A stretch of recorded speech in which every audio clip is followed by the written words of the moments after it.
Le point AI, comme vous le savez probablement, c'est quelque chose de majeur, c'est mondial.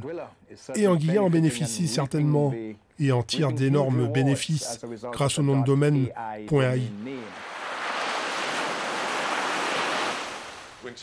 Lorsque ChatGPT est sorti, nous étions à environ 1 million par mois, 1 million de dollars par mois. Et ce chiffre a été multiplié par 4 entre fin novembre 2022 et avril 2023. Je remercie certainement Dieu pour ça. J'ai décrit le point AI comme une aubaine, comme si Dieu souriait au-dessus de nous. L'histoire que nous allons vous raconter est inédite dans la Caraïbe. Au nord de Saint-Martin, l'île d'Anguilla vit un conte de fées, du moins sur le papier. Jusqu'ici, la principale source de revenus de ce territoire britannique d'outre-mer, c'est le tourisme de luxe. Des visiteurs fortunés viennent principalement des États-Unis et du Canada. Au programme, les joies du nautisme et de longues promenades avant le coucher du soleil, comme ici à Mitts Bay, l'une des plages emblématiques de l'île. Ce qui séduit le plus en Anguilla, ce sont ces plages incroyablement calmes. Non seulement elles sont magnifiques, mais on y croise rarement des gens. Donc vous pouvez avoir un séjour relaxant. Ma femme et moi sommes venus il y a 20 ans et nous sommes revenus avec les enfants. Ces plages valent le coup. Elles font partie des plus belles plages que j'ai eu la chance de voir dans ma vie. Je suis très contente d'être ici. Nous sommes venus ici il y a 5 ans pour la première fois. En sommes tombés amoureux. Nous les avons invités et nous revenons chaque année. Si le tourisme reste le pilier de son économie, Anguilla ne mise plus seulement sur le sable fin pour attirer des visiteurs. Pour empocher des dollars et financer son avenir, son gouvernement dispose désormais d'une ressource tombée du ciel. Son nom de domaine, le point .ai.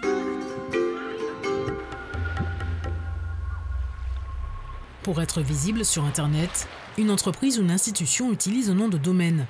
Il est composé du nom, par exemple Caraïbes, puis d'une extension qui indique le pays, le .fr pour la France, le .us pour les États-Unis et le .ai pour Anguilla. Heureux hasard. Le nom de domaine d'Anguilla est vraiment un cas assez unique parce que, alors à la base, c'était un nom de domaine qui devait servir à indiquer un territoire, à savoir ce territoire des Caraïbes qui a 15 000 habitants. Et puis après, avec l'explosion de l'intelligence artificielle, c'est devenu très prisé à l'échelle mondiale. AI en anglais, c'est l'abréviation d'Artificial Intelligence, l'intelligence artificielle. Des startups et des géants de la tech ont donc commencé à convoiter le point AI, incontournable pour attirer les internautes vers leurs sites respectifs, l'équivalent d'une bonne vitrine pour une boutique physique, l'équivalent d'une marque. L'avènement de ChatGPT a fait en sorte que l'intelligence artificielle générative et conversationnelle deviennent au bout des doigts des utilisateurs dans le monde. Donc sûrement le fait que le point AI soit devenu une marque si convoitée a beaucoup à voir avec l'arrivée de ChatGPT et de ses frères et sœurs de plus en plus nombreux. L'intelligence artificielle générative, c'est une catégorie d'IA capable de créer du contenu de façon autonome, à la demande, dans un langage courant. On parle de texte, d'images, de vidéos, de sons, bref, des contenus qui copient ce qui peut être conçu par des humains, une technologie à la popularité croissante. Ceux qui veulent accoler le point AI à leur adresse web doivent payer. Chaque enregistrement coûte $140 pour 2 ans renouvelables. Certains noms de domaines recherchés sont même vendus aux enchères, avec à la clé le jackpot pour le gouvernement d'Anguilla. Rien qu'en 2023, plus de 20% de ces ressources proviennent du point AI, soit près de 32 millions de dollars, une croissance exponentielle sous le marché des noms de domaine. Le point AI est devenu une ressource stratégique aux revenus récurrents.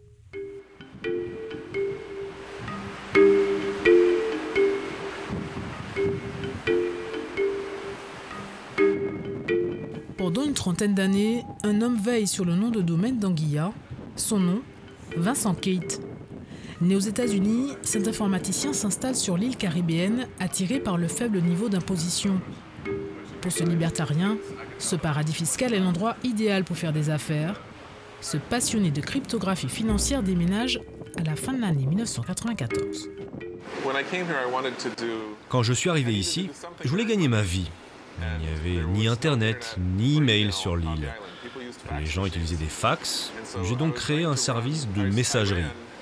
Les gens utilisaient leur téléphone, leur modem, leur ordinateur pour m'appeler et envoyer et recevoir des emails. Mon ordinateur recevait un appel des États-Unis 3 fois par jour et les allers-retours étaient très rapides. Pour installer ce service, je voulais un nom de domaine, un .ai. Je voulais enregistrer un .ai de l'étranger. J'ai donc contacté le dieu d'Internet de l'époque, John Postel. Il m'a répondu que personne ne s'en occupait. Il fallait bien que quelqu'un s'en occupe pour que je puisse créer mon nom. Est-ce que je voulais vraiment m'en occuper ? J'ai dit « OK ». Tout en lançant différentes sociétés, Vincent Kate gère le nom de domaine dans ce bureau aux allures de caverne d'Alibaba pour geeks. À ses côtés, l'un de ses fils qui travaille avec lui. Grâce à un système automatisé, ils gèrent le nom de domaine. Ils prétendent que l'activité ne les occupe à l'époque qu'1 heure par jour en moyenne. L'ordinateur faisait tout le travail, il est par là. Il s'appelle epp.us.ai. Les ordinateurs des gros acteurs du marché du nom de domaine se connectaient à cet ordinateur. Ils pouvaient enregistrer des noms de domaine et c'est cet ordinateur qui gérait tout automatiquement. C'est tout ? Cet ordinateur le faisait, oui, ce petit objet. $200 000 par jour transités par cet ordi. C'est assez incroyable. Plus de 600 000 noms de domaine sont créés en une trentaine d'années. Preuve de la demande qui vient du monde entier pour cette ressource, devenue emblème numérique d'Anguilla. Je pense que c'est plus fiable que le pétrole. Avec le pétrole, vous êtes en concurrence avec d'autres pays. Et le prix du pétrole peut baisser. Et c'est pareil avec le tourisme, non ? Nous sommes en concurrence avec d'autres pays. Si Cuba s'ouvre et que les Américains peuvent soudain accéder à de très belles plages grâce à un vol très court, il y aura peut-être moins de touristes à Anguilla. Des imprévus peuvent survenir, un ouragan peut nous anéantir pour toute la saison, n'est-ce pas ? Alors que ça ne va pas bouger, c'est très fiable. Et personne ne peut rivaliser. Nous possédons le .ai, personne d'autre ne peut gagner autant d'argent avec ça. Que faire de cette manne financière ? Pour le savoir, direction l'aéroport d'Anguilla. La construction du nouveau terminal débute en 2024. C'est le projet économique majeur du pays, financé en partie par les revenus générés par le .ai. Pour maintenir son statut de destination touristique haut de gamme et s'adapter aux prévisions de croissance, Anguilla va offrir un équipement plus moderne aux visiteurs.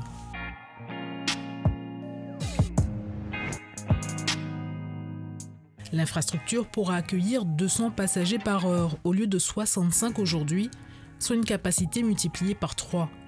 C'est ce que nous confie un ancien ministre en charge du tourisme et des infrastructures.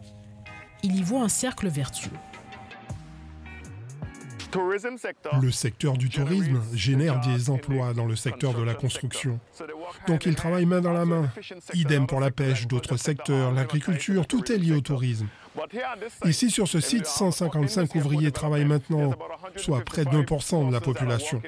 Quand vous transposez ce nombre, vous réalisez combien un nombre significatif de personnes travaillent sur le site de l'aéroport. La piste d'atterrissage va aussi être rallongée pour accueillir de plus gros avions et proposer plus de vols directs. Ce chantier sera fini cette année. J'espère que nous pourrons commencer l'extension. 2 échéances attendues avec impatience par les professionnels du tourisme, comme ces chauffeurs de taxi.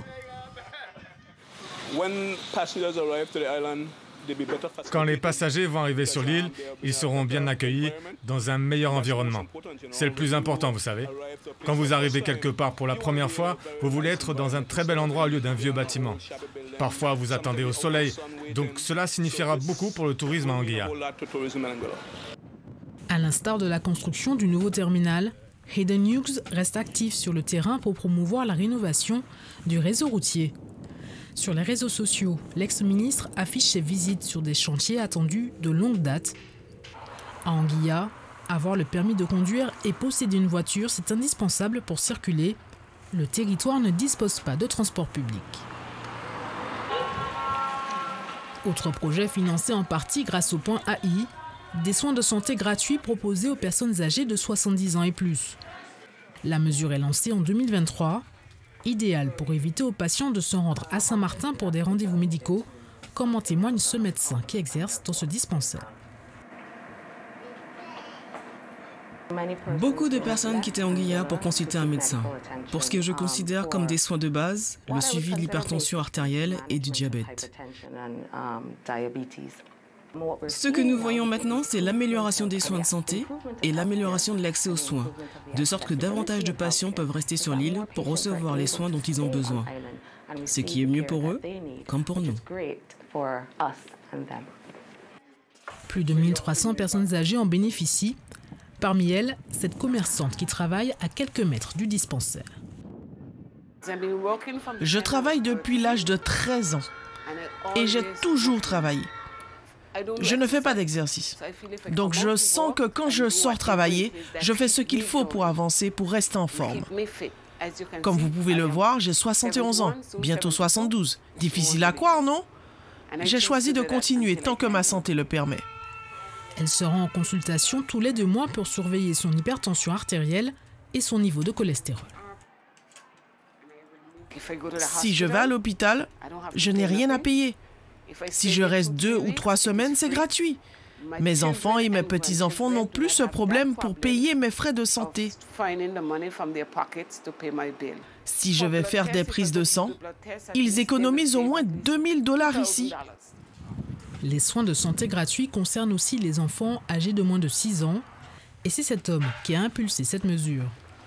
Leader de l'opposition au Parlement et médecin de formation, Ellis Webster a occupé le fauteuil de chef de gouvernement de 2020 à février 2025. Ces programmes et politiques n'auraient pas pu être mis en œuvre si nous n'avions pas les revenus pour le faire. En fait, en tant que territoire d'outre-mer, nous avons un gouverneur du Royaume-Uni. Lorsque nous allons au conseil exécutif, nous devons être en mesure de montrer que nous pouvons financer n'importe quelle politique que nous menons. Les recettes d'enregistrement des noms de domaine en .ai étaient une façon pour nous de prouver au Royaume-Uni que nous pouvions les financer. Il était donc plus facile de mettre en place certaines de ces politiques et programmes. Les recettes du point AI donnent au pays une marge de manœuvre inespérée pour assurer l'indépendance financière du territoire. Une manne bienvenue, alors que son parti politique avait remporté les élections générales en pleine pandémie de Covid-19.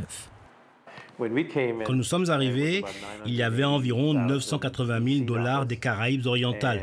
C'est en 2020. Puis c'est passé à 2 millions, puis 8 millions... puis 24 millions, puis ça a commencé à augmenter de façon exponentielle. J'étais très content parce que j'ai pensé qu'il était temps pour Anguilla d'avoir une chance.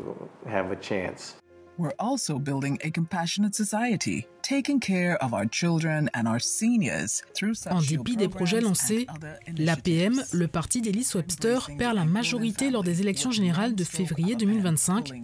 Il n'est pas réélu. Pour comprendre les raisons de sa défaite, direction Radio Anguilla. Nous y retrouvons ce journaliste qui a suivi la campagne électorale. Pour lui, la clé du scrutin n'était pas la stratégie autour du point AI, mais plutôt une promesse non tenue sur une taxe locale. La taxe sur les produits et services a été mise sur la table après son arrivée.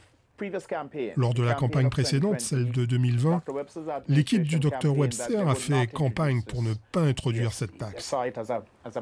Elle en parlait comme d'une mauvaise taxe, qu'elle serait une source de problèmes pour le gouvernement. Cependant, une fois au pouvoir en 2020, les caisses étaient vides. Il n'y avait presque pas d'argent, les gens souffraient, se plaignaient. Il a donc fallu rapidement évaluer la situation. Le gouverneur de l'époque, Tim Foy, alors gouverneur britannique, a indiqué au Dr Webster « Vous avez le choix. Soit vous me présentez un rapport et me dites comment vous comptez vous sortir de cette situation rapidement, ou soit vous optez pour l'autre option, dont personne ne veut en Anguilla, déclarer le territoire en faillite et laisser le gouvernement britannique prendre le relais.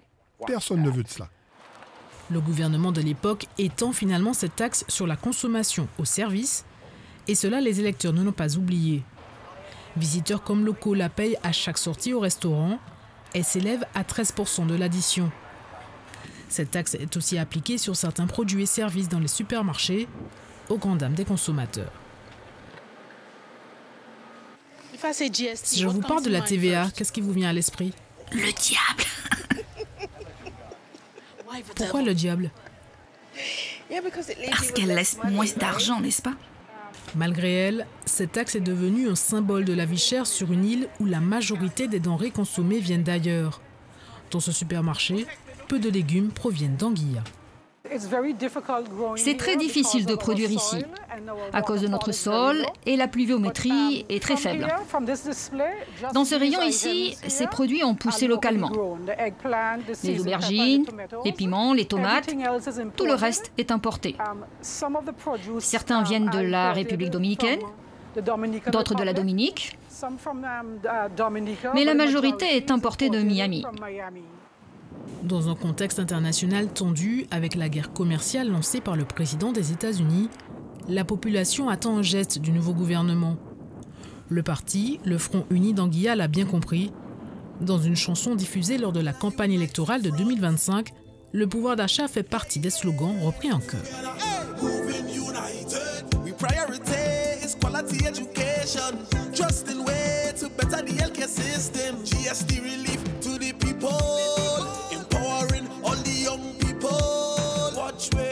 Une fois élue, la chef de file du parti entend répondre aux attentes. Elle prévoit de remanier la taxe sur les biens et services dans les prochains mois. Une réforme possible grâce aux excédents des recettes générées par cette taxe, mais pas seulement. Nous sommes convaincus de pouvoir y parvenir, car nous savons que le point AI génère des revenus supplémentaires imprévus. Cela nous donne la marge de manœuvre budgétaire nécessaire pour mettre en œuvre les plans que nous souhaitons. Cora Richardson-Hodge a d'autres projets. Pour le long terme, elle souhaite entre autres créer un fonds souverain. À plus court terme, intégrer des cours de code dans le programme scolaire. De quoi assurer à Anguilla une place à la pointe de la technologie. Une ambition affichée par l'un de ses ministres. Notre plateforme était axée sur la transformation numérique. Elle ne se limite pas à exploiter les revenus générés par l'IA. Elle vise à faire d'Anguilla la capitale mondiale de l'intelligence artificielle. Cela implique de diversifier notre économie touristique en facilitant le tourisme de conférence. Prenons l'exemple de ce matin où j'étais en communication téléphonique pour organiser une conférence mondiale sur l'IA qui se tiendra ici.